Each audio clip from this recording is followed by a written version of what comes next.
उल्हासनगर शहरामध्ये अनेक ठिकाणी अंमली पदार्थाचा सर्रासपणे वापर केला जातो। अनेक ठिकाणी मद्यांचं जे सेवन करणारे तरुण या उल्हासनगर शहरामध्ये आहेतच, परंतु आता हिलँड पोलीस ठाण्याने कारवाई करण्यास सुरू केली आहे। 21 डिसेंबरला 7 तरुणांना अटक करण्यात आले जे वेगवेगळ्या ठिकाणी अंमली पदार्थाचं सेवन करत होते। त्या 7ही तरुणांना न्यायालयामध्ये हजर केले असता 28 डिसेंबरपर्यंत त्यांना न्यायालयीन कोठडी देण्यात आली।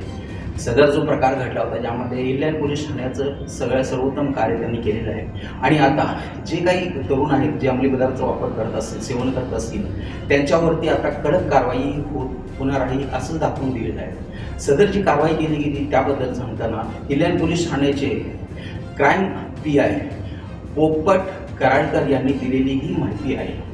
काल हिलँड पोलीस ठाण्याच्या हद्दीमध्ये आम्ही गस्त करीत असताना वेगवेगळ्या ठिकाणी एकूण 7 इसम अंमली पदार्थाचे सेवन करताना मिळून आलेले आहेत।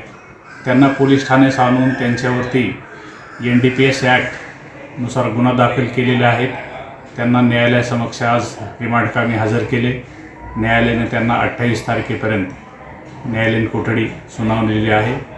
आता लवकरच हे लोक कुठून अंमली पदार्थ विकत घेत होते अशा विक्री करणारे यांचा शोध घेऊन त्यांच्यावर लवकरच लवकर गुन्हे दाखल करण्याची प्रक्रिया चालू करणार आहोत। सर, आरोपींची पार्श्वभूमी आहे काय?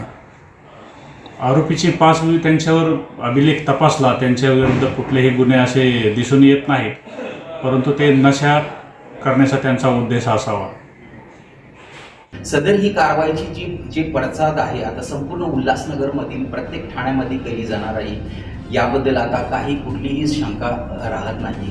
त्याचप्रमाणे आता 31 डिसेंबर आहे, त्यामुळे अनेक ठिकाणी दारूंचे सेवन आणि अंमली पदार्थ सेवन हे केले जाणार आहे। त्यामुळे आता त्या तरुणांना या सगळ्या गोष्टींची आत्मचिंतन करणे अत्यंत गरजेचे आहे। त्यामुळे नशा सोडणं हाच त्यांच्याकडे एक पर्याय राहिलेला आहे।